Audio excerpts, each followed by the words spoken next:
We oversimplify others while overcomplicating ourselves. When was the last time when you genuinely didn't understand yourself? Like, I asked this so many times to myself recently, but not like you didn't understand the choice you made or couldn't figure out like why something was bothering you, but more like you just sit there and couldn't explain your own behavior or like why you did that. Like you were a stranger to yourself, in a sense. Now, I wanted to think, when was the last time you had trouble understanding someone else? Because it's definitely easier. That's almost instant, because with other people we don't really struggle. We just decide like he's just the type of person. She always says that. Like that's just who they are, case closed. Like, but with ourselves, but there's always something more to say. You can always like explain more, like always more context. The situation was complicated, or the timing was off. There were things that happening in that week, like that made you have to explain first before any of it even makes sense. I don't know if I'm making sense, but and I think that gap between the between how we see ourselves and how we see other people, others, says something really important about what it actually feels like to be alive. And that's what I think. That's what exactly the point. Like I really want to talk about it. Like there's this quote. I think everyone really heard about it already. By Charlie Chaplin. Like life is a tragedy in a close up, but a comedy in a long shot. Most of us have heard it, but I don't think we actually sit with it long enough to like to think about what it actually means. Think about something hot from, let's say, like from your past, a mistake, a falling out, I don't know, a period of life, your life when, but genuinely felt heavier than other periods. And how does it feel now when you look back at it? And I think like most of the people, it's somewhere between distant and almost funny. You just see exactly what you were doing wrong. You can see what the other person was thinking. You'd handle it completely differently if you could like time travel. And like what changed here is the fact that actually like nothing changed, but the situation is the same. And what changed is like where you are standing right now, like relative to it, you moved from inside the feeling to outside the story. Now you are remembering as a story instead of actually living it as a present. And the moment you stepped outside of it, I think that's when when you can finally see the shape of the whole thing, like objectively. And your past, because it's like your past became something you remember instead of you feel. Like I said, that gap between remembering and feeling is exactly where clarity and all the feelings that you get when you're actually living the present lives. And the problem is it can only seem to get to this, I'll say, like this phase, this point where after enough time has passed. And in the present, we are always in close up. So always to dip inside the frame to see what the frame even looks like. Like you're not even actually realizing how what kind of things that you are going through when you are living in the present. And the present is like always too much. Like try it right now. Like try to think about, just look at your current life, whatever you are dealing with at the moment, like with that same outside clarity. And it's almost impossible. Like pick something, doesn't have to be that big, like a deadline, a weird tension with a friend, I don't know, like something, a coworker, like a friendly coworker said that you can't stop replaying. Like things that you just say outside, and like you just keep that just stuck in your head, and like you just, oh man, like damn, like I should have done that way or something like that. And something like that's too small and seems insignificant to actually call a problem, but it's definitely taking its space in your head. Like you can't even, it's so embarrassing to even call it a problem. And if you notice what happens is that you immediately want to explain it. Like, you want to give context. You want to describe the specific tone in which something was said. The other things that were, I'll say, like, that were going on that week, why this particular thing hit differently than it normally would have. And I don't think it's a weakness. I think it's just, I don't see it as a flaw. I think that's just the with the present, like how we feel like from the inside of it. And emotions don't give you the full picture at all. Like, most of the times it blurs, and it kind of spot like blind the spots that we should actually see, and they give you the wrong picture, and they are convincing, like genuinely convincing when you are overwhelmed. Being overwhelmed feels accurate. When you are anxious, the thing that you're anxious about feels real and immediately and important. You're not making it up. You just feel what you feel. And even when you feel like you have gone through something, like you have some kind of clarity, you have revelation. Like, when I go through specific problems, what I feel is the kind of sensation, like satisfaction, that I can actually now look at it clarity.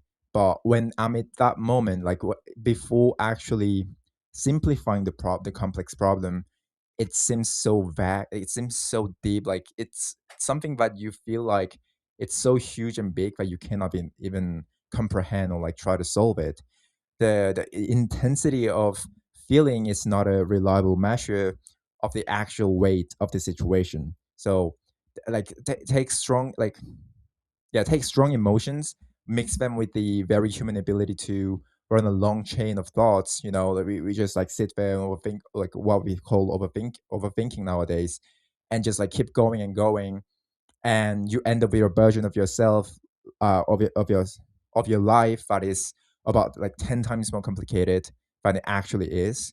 Like, not because we are dramatic, or that you're dramatic specifically, but it's just because you're standing way too close. Like, you're just feeling every part of emotion, every sensory a sensory feelings, and like, you get what I mean. So, like, we and also, aside of that, I think we are structurally selfish. I said it in my previous, not previous, actually, in my YouTube channel before, about how I feel, the reason why I think that humans are selfish is, like, it's a little bit uncomfortable, but we are at a very fundamental level selfish, not in like moral sense. Like, I don't mean you're a bad person at all. Like, I think we are all selfish, but also can be a really good and kind person. But, like, I mean, structurally, the architecture of consciousness is self-centered by default. Like, that's just how it's built. Like, you can now intellectually feel like everyone's alive, everyone else beside you is alive, and you can feel the way, they can make you feel like they are real. You can have long chain of thoughts, long chain of like conversations with them constantly. Like, science says so, logic says so. You probably believe it when I say it right now, and I do believe it as well. But you cannot actually feel it. Like, we can actually prove that they also exist. You have access to one consciousness, and it's yours. Like, everyone else, through how they make you feel, and that's not a cynical thing to say. I don't think so. And it's just a limit of how, like, it's just limit of what's actually possible from where you're standing. So, now I ask myself, like, what do we do now then? And we compress people. Someone says something controversial about a specific topic, like on the internet or in the real media, in the real world, and that's who they are now. Like, someone makes a mistake around this, we slot them into a category. First impressions closer closer, and it lasts much longer than we think, and we reopen them way less than we do. Like, we constantly remind ourselves, oh, but he did that, but she said that thing like a moment ago, or like a month ago. But, like, and it's the same time, I think like in this part is like almost like funny if you if you actually think of it. When you actually see it, like we romanticize ourselves because we make our own our pain significant. Like we make our story much more interesting. Even the embarrassing parts get this like whole narrative weight. Like it could almost be written about in a book, and which is wild because objectively, and I include myself in this completely, we are just people who made some ordinary mistakes and are all, like mostly figuring things out as we go, as we move on. And that's the long shot. I think that's what it looks like from outside the frame, actually looking at yourself and your life objectively and trying to figure out like what I'm going through and be a better version of yourself. And why other people don't fix this is like you might think like, okay, so other people are the solution, but like go talk with someone, but like get on, I don't know, like different perspectives, outside perspective, and we can actually be able to see what other people like objective opinion about what you're dealing with. But that also has flow, like partially yes, but it's not in the way we usually do it, because we oftentimes when you ask for advices or thoughts like recommendations, like which path to take in your life and what decision would be a better decision in your life, you ask your like, one of your like closest friends, the person that already knows you, or your of a family member, which is much more dangerous in the context of what I'm about to explain. It's because we have like a mutual agreement, like a hidden mutual agreement about I know you the version of yourself, or the version of you, and you know the version of me. So I'm not gonna break this. I'm gonna take this. I know your history. You know my history. I know what you've done and what kind of person you are. So when you ask them actually about the opinion of them, isn't the opinion of opinion and the recommendation and advices of the specific problem and the situations by dealing with, but not only that, it adds the kind of feeling like, oh, but he's my friend. You go kind of softer, sometimes like even much softer, or you just think in a whole different way um than you would do to other strangers or someone in the internet, like a random person.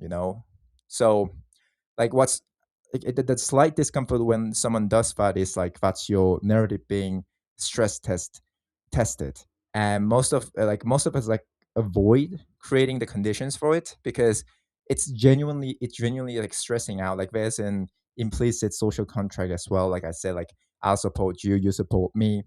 And even around like good people, like actual like good homies, buddies, like my boys, they pull the how do I say, like they pull the real points, and you get a like softer version, like I said, of what they actually think about it. So you cannot actually tell like, oh bro, like you just gotta break up.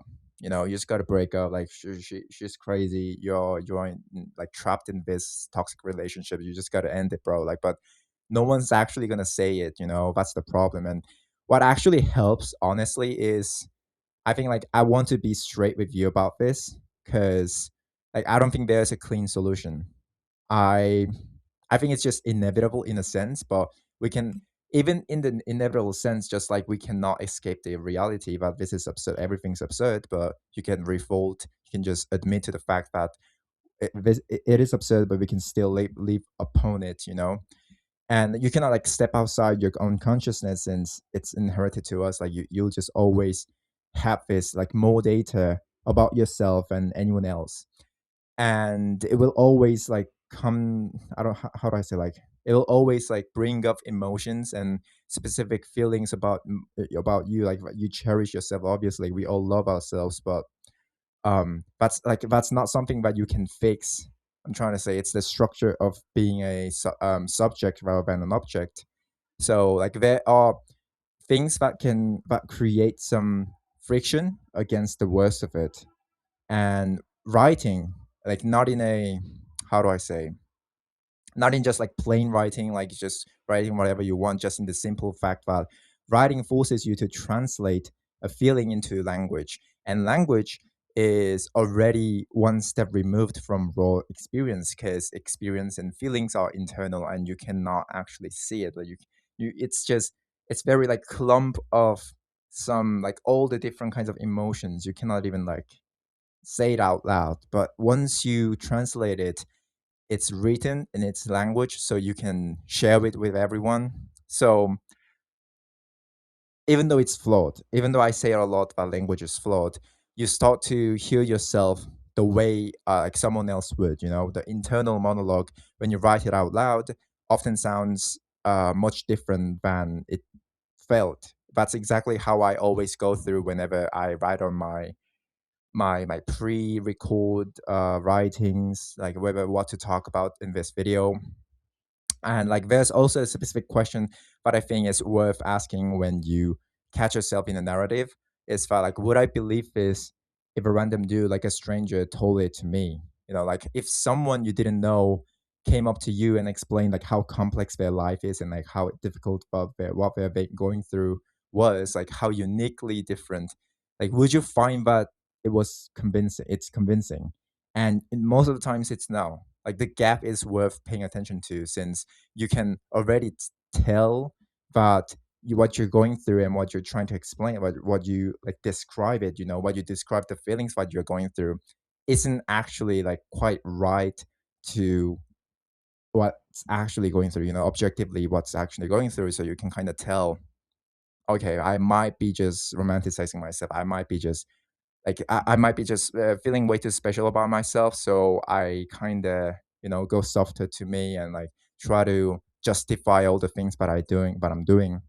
And the third thing is just actively creating the conditions to be challenged and instead of like validated. So explicitly asking someone, one of your friend or like anyone, actually managing your own defensiveness in the moment, like because the first instinct when someone questions your version of events is usually to defend it harder, not to genuinely consider the alternative, which is in this case challenging. And like it might work in my opinion. Like challenging really really was tempted to me, but like in like in conclusion, like none of this like fully works, by the way. But the self will always lobby for its own case, but like getting slightly better at catching catching it like mid argument with yourself, or like monologues that you are going through with yourself. Like I think that's actually worth something than just, okay, I can't do it, so like I'm just gonna letting it or go, and I keep kind of feeding my ego that I'm going through something extremely unique and special. Yeah, I think it's just it would be just much better than doing that, instead of being able to be aware of what you're doing. And the takeaway in this video is like question rather than an answer, because I think that's more honest. Like if you could look at your current life the way you look at other people's life, other people's situation, with that same outside clarity, the same ability to see the how do we say, like the whole thing, like what would you see? You know, what would this is a quote from Chris Will, one of my favorite podcaster, talked about in one of his podcasts, but I cannot remember the name of it, the title of it. But he said something like if you are in a movie and audience are watching the movie, like what would the audience yell at you to do right now? You know, like Jason, yeah, you gotta do that. You know, you gotta log into whatever that the thing is. Like, you know, like what would what would they be screaming right now? And and I think like it's such a beautiful way to put the thing that I really said right now, like to in order to see yourself in outside perspective, like outside the frame, you kind of have to do this all work, but obviously it's all internal at the end, in the end. So it won't cut it, but it will definitely help. And the tragedy of the close up, like I said, isn't that your emotions are always wrong or something. You know, it's that they're so convincing. Yeah, they're so convincing, and they deceive you as well, and they crowd out the view. They just blindfold some spots that you have to see, and you will always, you will only ever be, how do I say, like you will only ever be have like one vantage point in real time. So you're always inside the frame. So like the long shot exists. Obviously, you've seen it. We are always like seeing it when we are looking back in the past. You try to remember like some sequences in your life, and every time you look back at it, something that used to feel real, used to feel impossible, and thought like I cannot do this. What was I even like worried about? Like, and it's real. It's just always in the past. So maybe in practice, it isn't just to find the long shot in the present. Maybe that's just not fully possible. Maybe it's just to remember that it exists. To know while you're inside the frame that from somewhere like further out, like it looks different, and not easier, just different. And like maybe the person you just turned into a story, like simple story, the coworker, the friend, the stranger online, and you like anyone, like it's inside their own close-up, just as completely as what we are in right now, like inside of our own frameworks and our own close-ups. I want to put it that way. Thank you for watching the video.